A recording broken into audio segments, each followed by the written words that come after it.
Okay, so yesterday we started talking about the gradient. And so we said that if you have some function f, you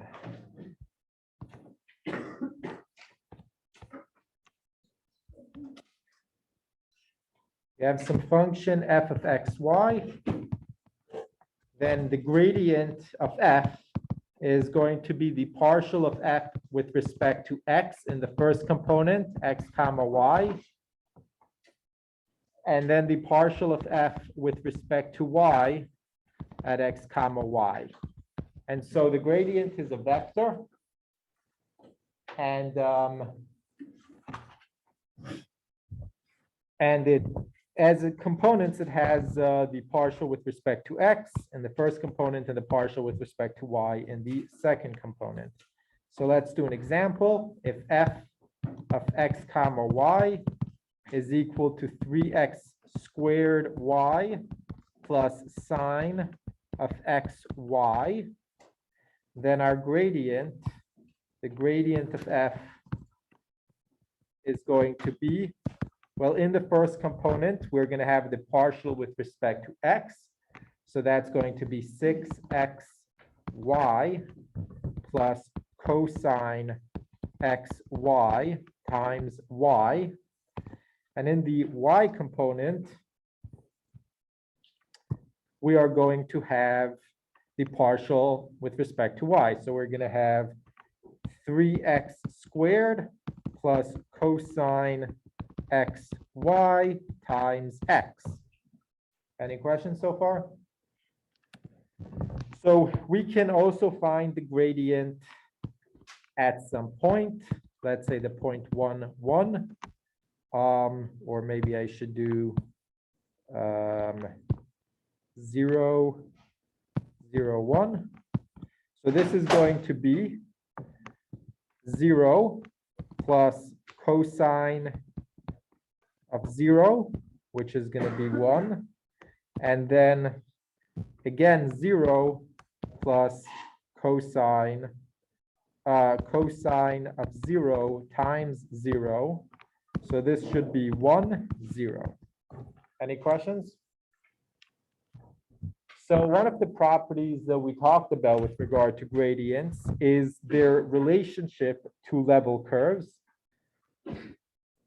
So if here's your function,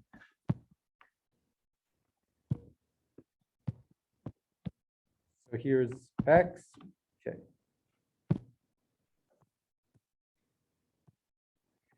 Here is x, here is y, and here is z. And this over here is your function f of x comma y. Then in 2D, we can look at the level curves of this function. So maybe your level curves look something like this for, let's say, z is equal to 0. And then they look something like this for z is equal, let's say, to 1.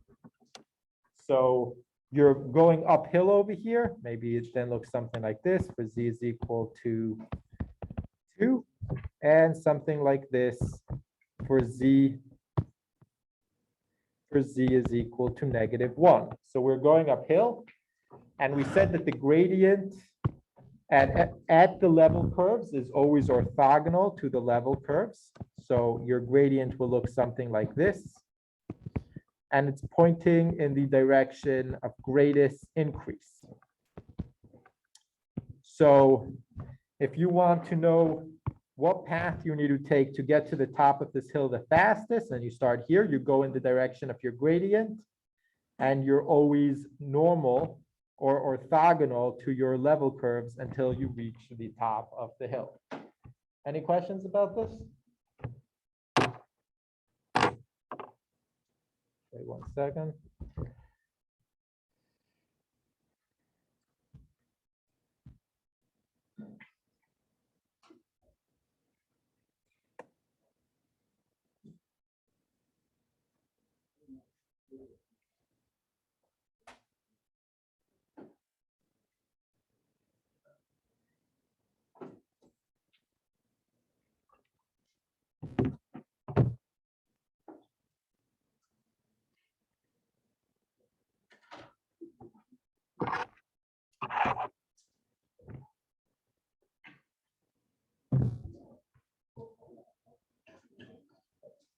So let's do some more examples with finding the gradient.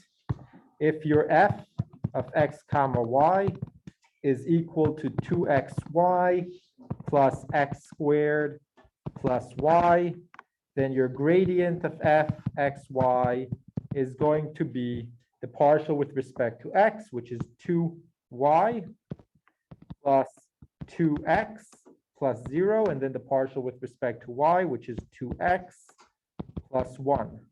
So here's your gradient. Again, it's a vector. So at every point, it will be orthogonal to the level curves of this function, which, just to note, that would mean that if this is equal to 0, or the vector 0, 0, so if each component is 0, well, then what you're saying is that your vector is 0. And that only happens at minimums or maximums, right? Where the level curve is just 1 point. And there isn't an orthogonal direction, right? You can't have the gradient being 0 here because you need an actual vector pointing in the direction orthogonal to the level curve. But if you just have 1 point, there's no way to define a vector that's orthogonal to this point. All these vectors don't really work. And so your vector is 0. That's one way of thinking why at minimums or maximums your gradient is 0. And another way of thinking about it is because you must have a flat part, right? 0, both in the x and the y direction. So we'll talk more about minimums and maximums later, but just to build that intuition, if your gradient ends up being 0, 0, so for example, over here, if, so the gradient, well, there might not be, well, no, there is. So let's say we take this part to be equal to 0. So that means 2x plus 1 is equal to 0. That means that 2x is equal to -1. And that tells you that x is equal to -1/2, right? And so if x is equal to -1/2, and you also want this to be equal to 0, that means that 2y plus minus 1/2, so 2 times 1/2, you want this to be equal to 0. And that tells you that 2y minus 1 should be equal to 0, which will then tell you that 2y is equal to 1, which means that y should be equal to 1/2. So at the point x, at the point 1/2, -1/2, 1/2, we have either a minimum or a maximum. We don't know yet, and we'll figure out how to find whether it's a minimum or maximum. Any questions about this?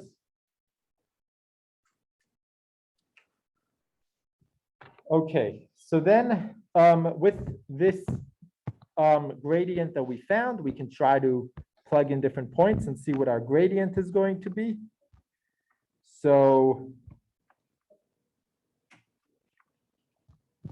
So for example, what is the gradient of f at 1, 1? So that's going to be 2 plus 2 comma 3, which is 4 comma 3. So that's a vector. At the point 1, 1 in our xy plane, we get some vector. And we can do another example. What is the gradient of f at 0 comma -1? Well, that's going to be That's going to be -2 and then 1. Any questions?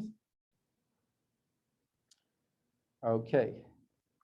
So now with the gradient, so far when we talked about partial derivatives, if here's our function, what we said is when we take a partial derivative, let's say in the direction, in the x direction, so here's x, y, z.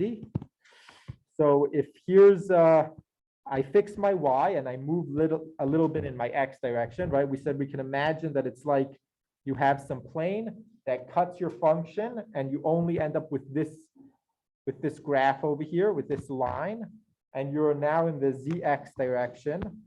So here's your z and here's your x, right? And you have some line, and then your partial with respect to x. So the partial of z with respect to x is now like a calc 1 derivative. You want to know if I take small steps in my x direction, and this is my partial with respect to x, what type of movement do I get in my z direction, partial z, right? But this, of course, is when we fix our x or our y direction. What happens if I don't want to step in the x or y direction, but I want to step in some combination of the two? So maybe I want to go like this. I want to start at some point over here. Let's call this point P. And I want to move a little in some portion in the x direction, some portion in the y direction.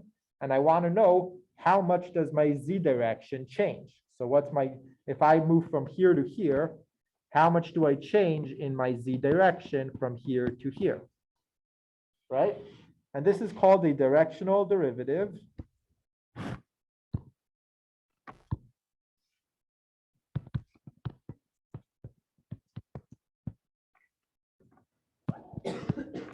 And you can use gradients to figure out what your directional derivative is going to be. So let's say you have, let's say this is the vector v over here, and it's the direction that you're going in. So that's the vector v. The vector v is some vector in the xy plane. So here's x and here's y. And it's, let's say, pointing in this direction. So here's your vector v. And what you want to know is what is, and we denote it like this, the derivative in the direction of v of f of x comma y. So if I go in the direction of v, so I'm not going only in the x direction now, and I'm not going only in the y direction, I'm going in some combination of both of them. And I want to know what is my derivative in that direction. And the answer is it's your gradient. So the gradient of f with respect to x, the gradient of f dotted with your vector v. But your vector v can be many different things, right? It can be very large, something like this, or very small, right? We don't want to be bothered by the length of v, right? Because that will change this dot product. So we divide by the magnitude of v.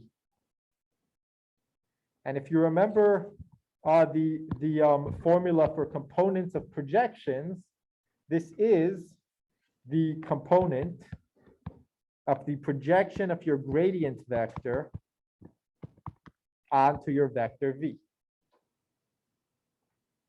So I will get to this in a second. Let's first try to understand what is going on up here. So what's going on is we can rewrite that in the form. So first we get partial of f with respect to x at x comma y. Partial of, let's say we're at a point P is equal to AB. So this is the point where you start your, so this is your point P equal to AB. It's where you want to start walking, and then you have your vector V. So now instead of x, y, let me rewrite the thing on top. So that's going to be the directional derivative with respect to V at f, a comma b. Well, that's going to be the gradient of f at a comma b dotted with your vector v over the magnitude of your vector v, which is going to be equal to the partial of f with respect to to x at a comma b, comma the partial of f with respect to y at a comma b dotted with v over the magnitude of v. Now let's say we say that our v is equal to v1, v2. Well, then this formula then becomes the partial of f with respect to a at a comma x at a comma b times v1 plus the partial of f with respect to y at a comma b times v2. That's what our formula becomes. Now, let's just assume that the magnitude, that we're dealing with a unit vector. So the magnitude of v is equal to 1. Okay, just to simplify what's going on. Well, what is this formula saying?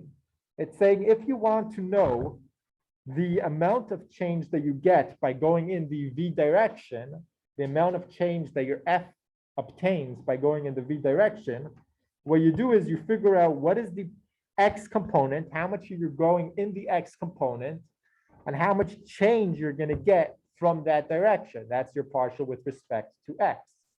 And then you figure out what is the amount that you're going in your y direction and how much change you get in that direction.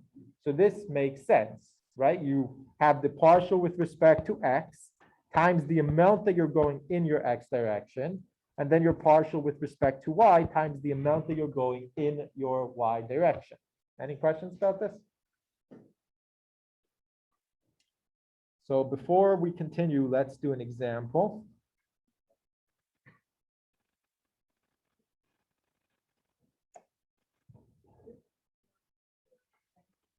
Yeah, so I'm just assuming that the magnitude is 1, just to simplify, so we understand simply what's going on. So then this is both of these together, their magnitude add up to 1, the magnitude of your vector. So this tells you, okay, how much am I going in the x direction and how big of a change do I get from that direction in my z or my f direction, and how much am I going in my y direction and how much change do I get from going in the y direction. Any questions? Okay, so let's do an example. So let's imagine that f of x comma y is equal to x over x squared plus y squared. And we would want to know the directional derivative. So what is the directional derivative in the direction of 3 comma 5? So that's my v at the point, so of f at the point 1 comma 2. So the picture for this, and I highly recommend you start drawing little pictures for all of this. It helps tremendously. So the picture for this is that we are 1, 2. So we're at this point. That's this point over here, point 1, 2. And we're going in the direction 3, 5. So let's say 3, 5. Let's say it's something, the vector looks something like this. So here's my vector v. And we want to know how much is my f changing if, rather than, of course, go this whole direction, calculus will not help us with that, but if we go in this direction an infinitely small amount, right? So I take some infinitely small step in this direction. What is the proportion of change that I get in my f direction or in my z direction? So then we know that this is equal to the partial of f with respect to x at 1 comma 2, the partial of f with respect to y at 1 comma 2,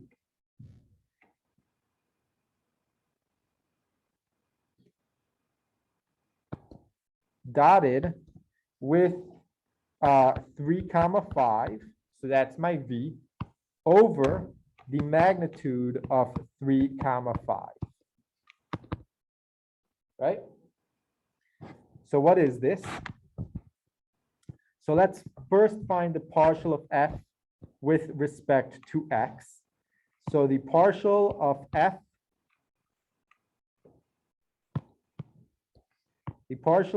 with respect to x at x comma y is going to be equal to x squared plus y squared times 1 minus x times 2x over x squared plus y squared squared.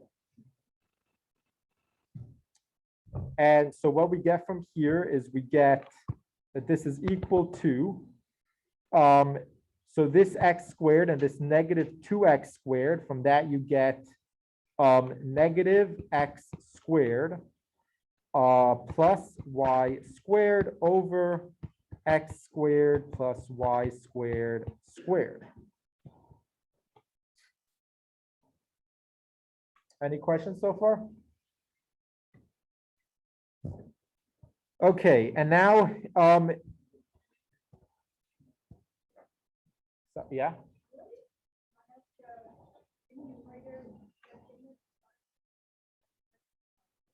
I mean this?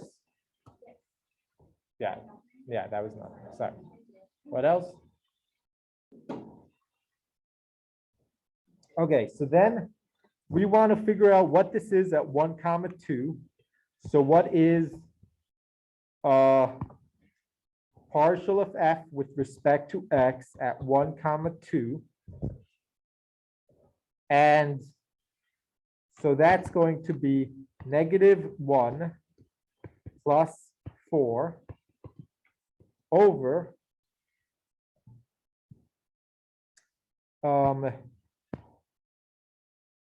over 1 plus 4 squared, which is going to be 3 over 25.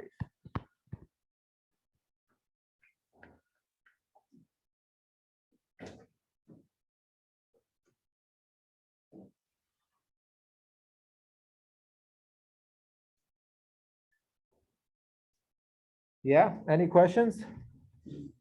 Okay, so now let's take the partial in the y direction. So the partial of f in the y direction at x comma y. So let me just write the function here. F of x comma y is equal to x over x squared plus y squared. So this is going to be 0 minus x times 2y over x squared plus y squared squared, which is going to be, let me erase this. So that's going to be 2xy negative x squared plus y squared squared. Any questions? So then if we want to figure out what f with respect to y, partial of f with respect to y at 1 comma 2 is, what we get is negative 2 times 2 over 25.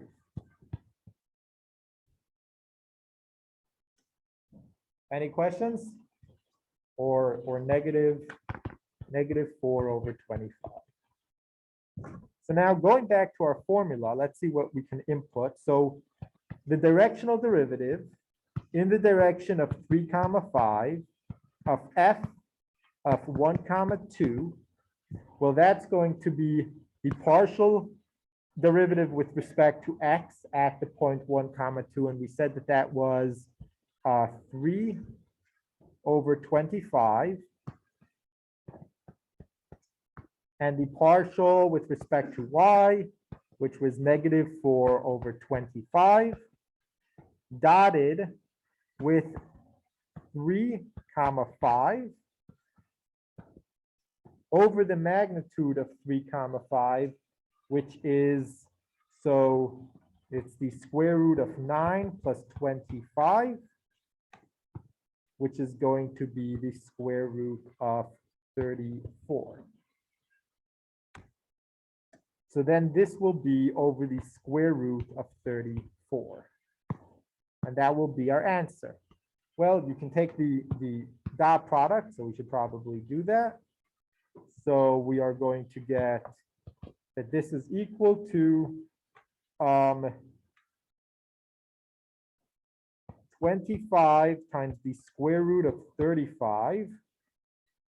And then on top, we're going to get 9 minus 20, which is going to be negative 11 over 25 times the square root of 35.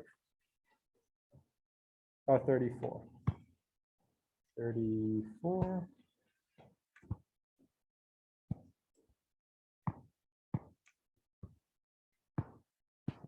Okay, any questions about this?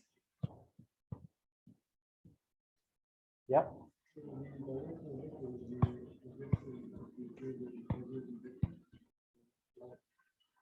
So we can talk about that. I'll get to that, I guess, right now, but let's try to first see if we all understand this. And if not, I mean, if we do, then I'll move on to this other question. So any questions about this problem? Yeah. Yeah, so if you take an infinitely small change in your direction of that vector, this is the proportion, not the change, but it's the proportion of change that you get in the z direction. Very similar to Calc 1, if you take a small change in the x direction, the proportion that you get in the in the y direction is your derivative, right? Any other questions?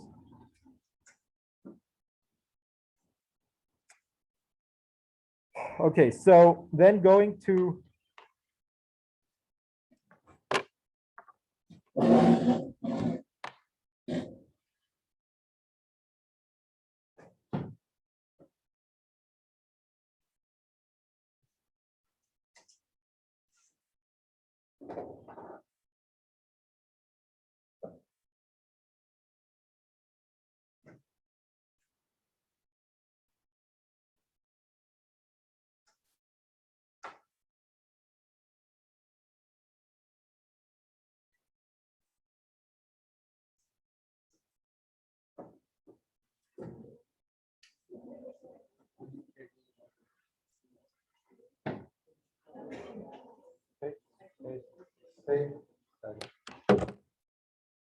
okay, so then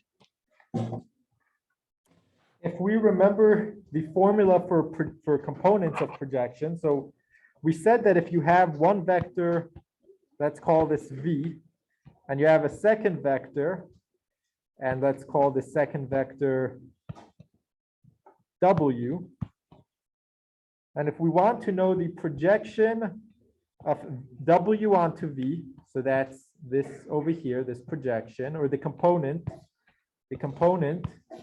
of the projection of w onto v, we said that that is w dotted with v over the magnitude of v. So now, if we look at the formula for the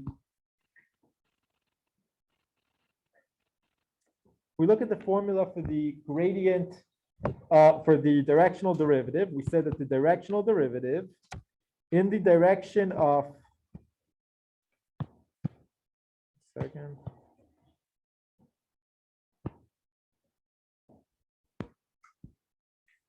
the directional derivative in the direction of v of f at a comma b, well, that is equal to the gradient of f at a comma b dotted with your v over the magnitude of v.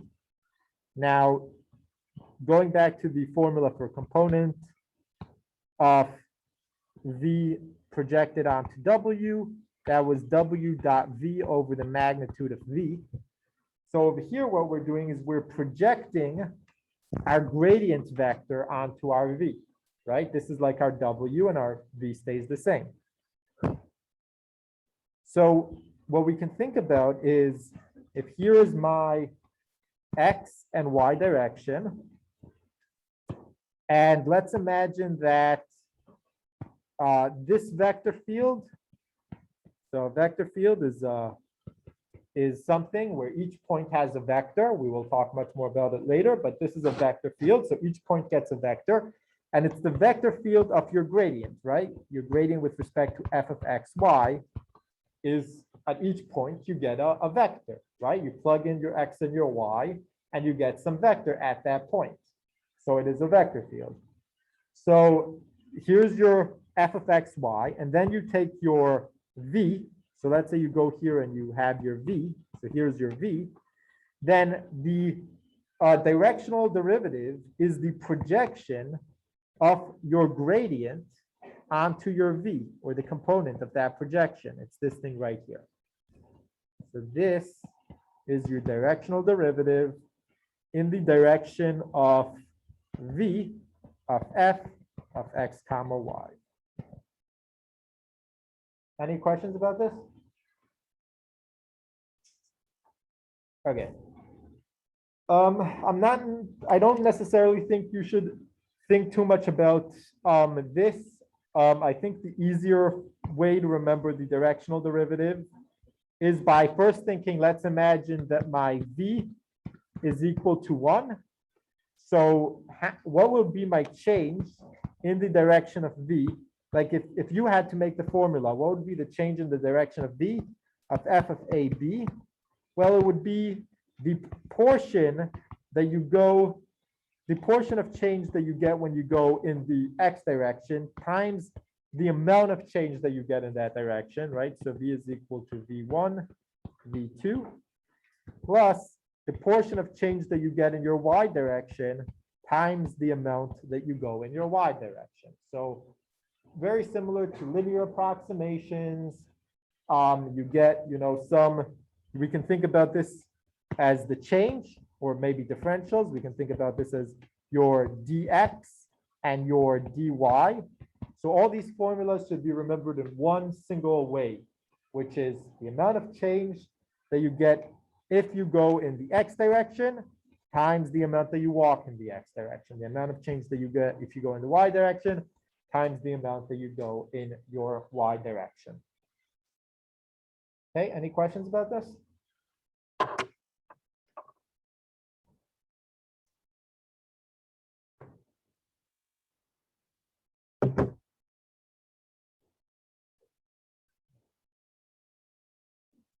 So let's do another example. And we'll do this example with a function that has 3 variables. So let's imagine f of x, y, and z is equal to the square root of x, y, z. Okay, so now this is a function that has as an input 3 different variables, and as an output it has 1 variable. So it's 4-dimensional. Well, really 4-dimensional would have 4 variables, like let's say space and time or something like that. But anyway, 3 input variables, 1 output variable, and we want to figure out the directional derivative in the direction of v, which is -1, -2, and 2 of f at the point 3, 2, 6. So let's draw a picture again. Now our input space is 3-dimensional, x, y, and z. And I'm going to draw the output space in the form of a line. So let's imagine that our output space is a line. So at any point in here gets mapped under this function to some point in this line. Another point gets mapped to another point in the line. And this is your f of x, y, z.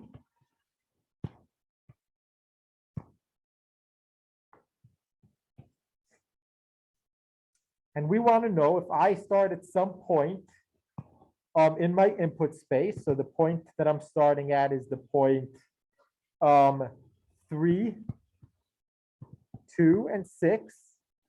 And I go in the direction, and I'm not drawing any of this to scale, of the vector -1, -2, and 2.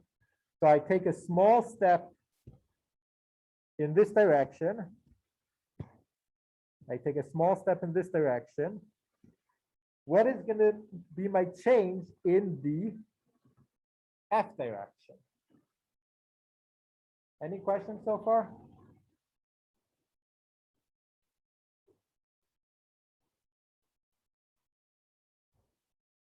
So it doesn't matter how many dimensions you're in right now. The formula is basically the same. This is going to be equal to the gradient of F, right? And now it has 3 different variables at 3, 2, and 6, dotted with your vector -1, -2, and 2 over the magnitude of that vector. Magnitude of -1, -2, and 2. Okay, same exact formula. Any questions so far? Okay, so let's go to, so let's take our gradient. So let's first start by taking our gradient of f of x, y, and z. So recall f of x, y, and z is the square root of x, y, z. So this is going to be 1 over 2 times the square root of x, y, z times y, z, comma 1. So let's do xz over 2 times the square root of x, y, z, and xy over the square root 2 times the square root of x, y, z. Any questions about this?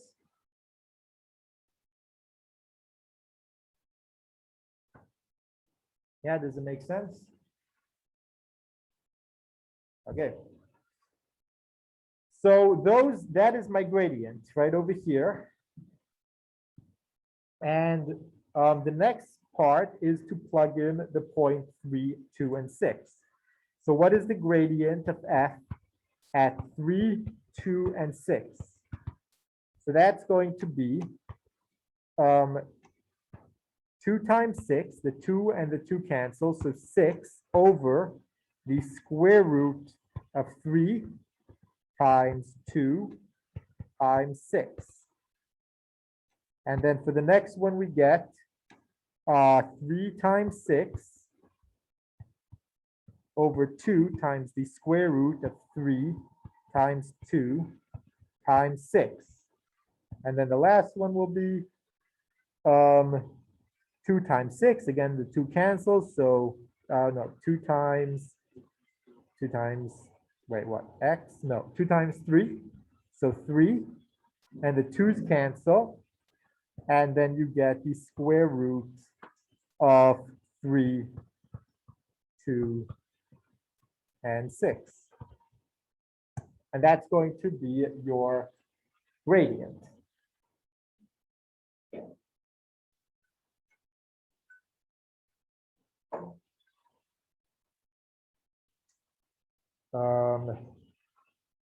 Okay, so they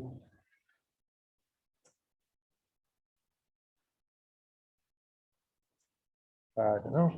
Anyway, so they say that this ends up being, and I'm not going to do the arithmetic. 1/2 times 2, 3, and 1. Okay.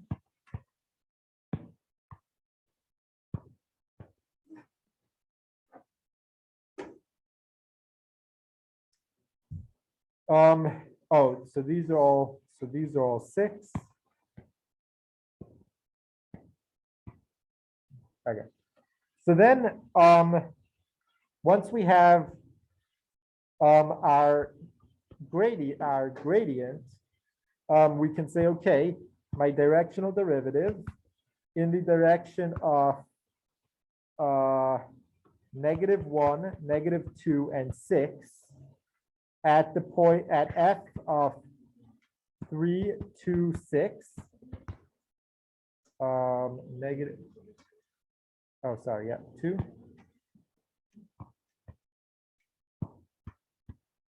Okay, so this is going to be 1/2, 2, 3, 1, dotted with -1, -2, and 2 over the magnitude of -1, -2, and 2. And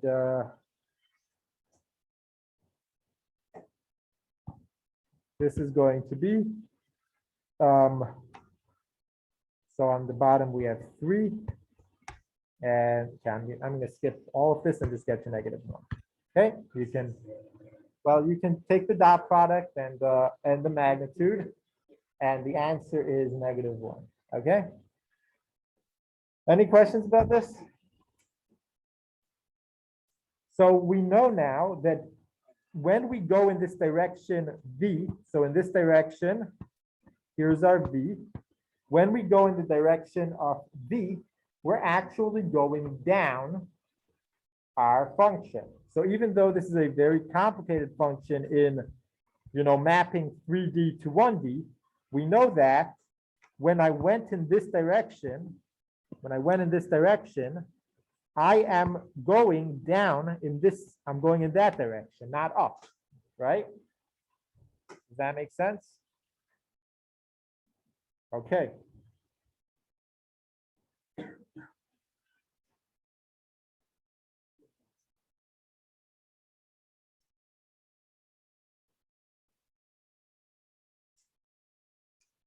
So another question that we can try to answer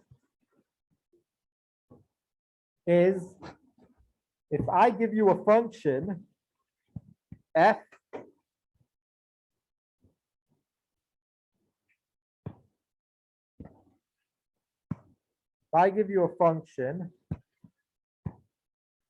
f of st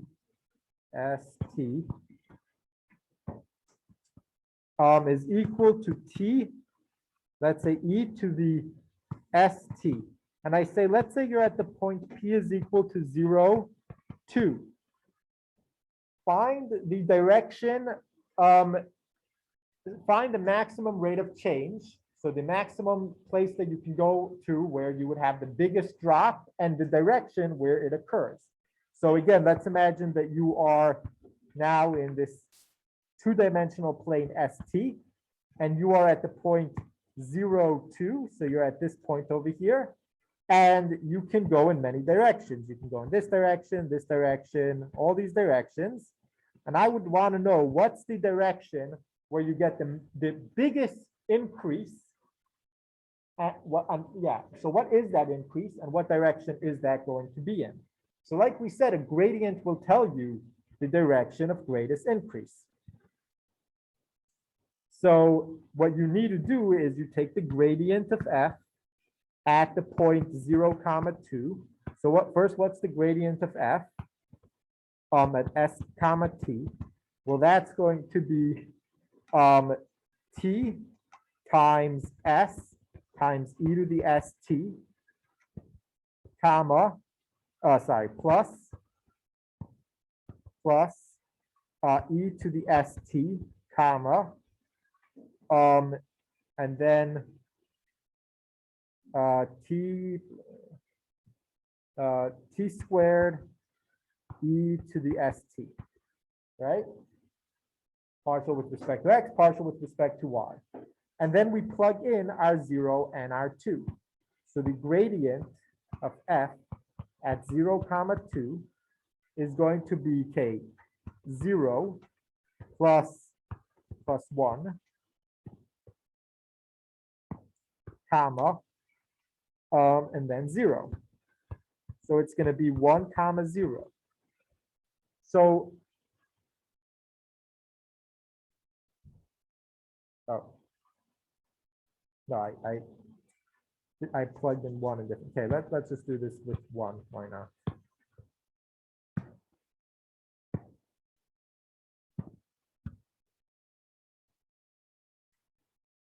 Okay, so this is the direction of greatest increase, the direction 1, comma 0. So if I'm here and I go up, that's the direction where I'm going to have the biggest rate of change.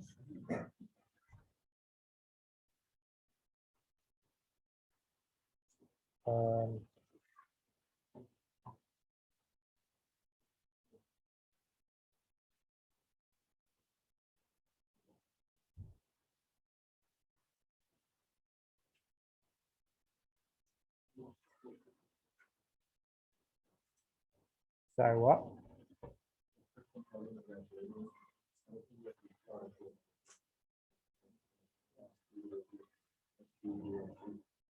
So the first component I was doing with respect to t.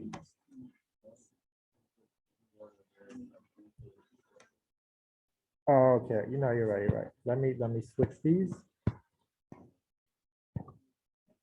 T and S. So let's try this again. So this is the partial of f with respect to t.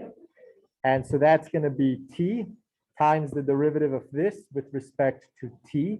So the s comes down and you get e to the st plus the derivative of this times the derivative of this with respect to t. And then for the second part, we're taking the derivative of this with respect to s. So the t comes down, right?